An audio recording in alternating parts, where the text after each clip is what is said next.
Welcome back to my channel. And if you're new here, welcome to my cozy corner of YouTube.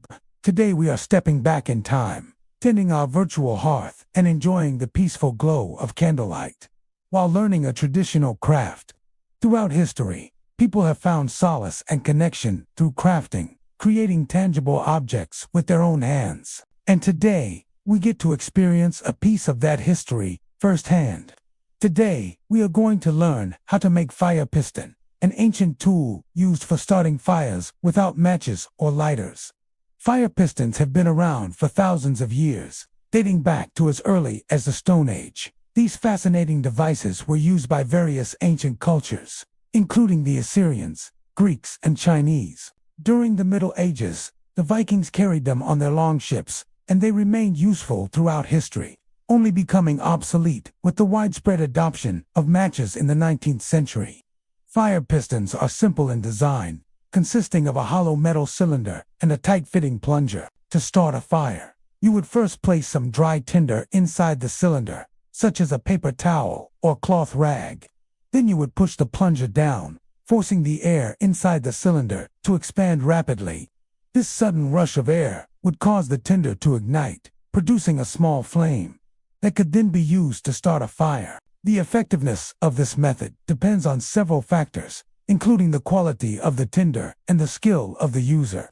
Proper technique requires a tight seal between the plunger and the cylinder, as well as sufficient force when pushing down on the plunger.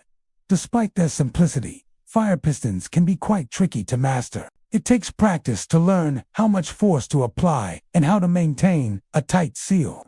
However, once you get the hang of it, they can be a fun and satisfying way to start a fire. Today, we are going to attempt to create our own fire pistons. And for this project, you will need a sturdy piece of cardboard, scissors, clear sticky tape, a metal can, such as an empty soup can or a coffee can, a lighter or matches, and a knife. Now, if you don't have any metal cans lying around, you could always try making one out of wood. You can make a wooden fire piston, although it will be slightly more difficult to start fires with because you won't have that initial rush of air. So you may need a bow drill instead. We'll talk about that in another video. Let's get started. First, use your scissors to cut around the metal can to create a cylinder. Remove the top and bottom of the can, then smooth the edges with the knife. Now we're going to use the cardboard to create the plunger of our fire piston. Cut a circle from the cardboard that is slightly larger than the diameter of the can. Roll this circle into a tube and secure it with a piece of sticky tape. Then insert this cardboard tube into the metal can. The tube should fit snugly inside the can, leaving no gaps between the two. Secure the top of the cardboard tube with more sticky tape, ensuring it creates a tight seal. If needed, you can reinforce the bottom of the can with more sticky tape for added durability. And now, with everything ready, you can test your fire piston. Place some tinder in the bottom of the can and give it a firm push.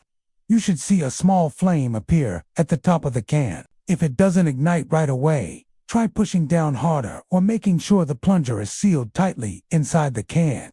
There you go. You've just created a fire piston, just like those used thousands of years ago. Try using different types of tinder to see which works best. Experiment with the amount of pressure you need to start a fire. As we finish up, take a moment to appreciate the ingenuity of these ancient tools.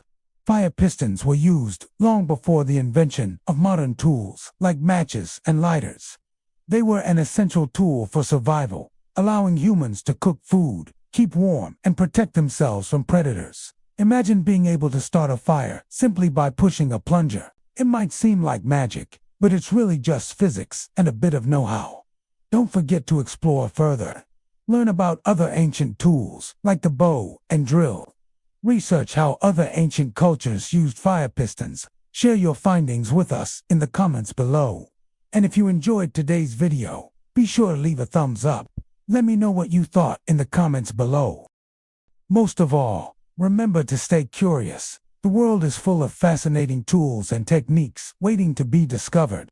Who knows, you might even stumble upon something that sparks your own curiosity and wonder.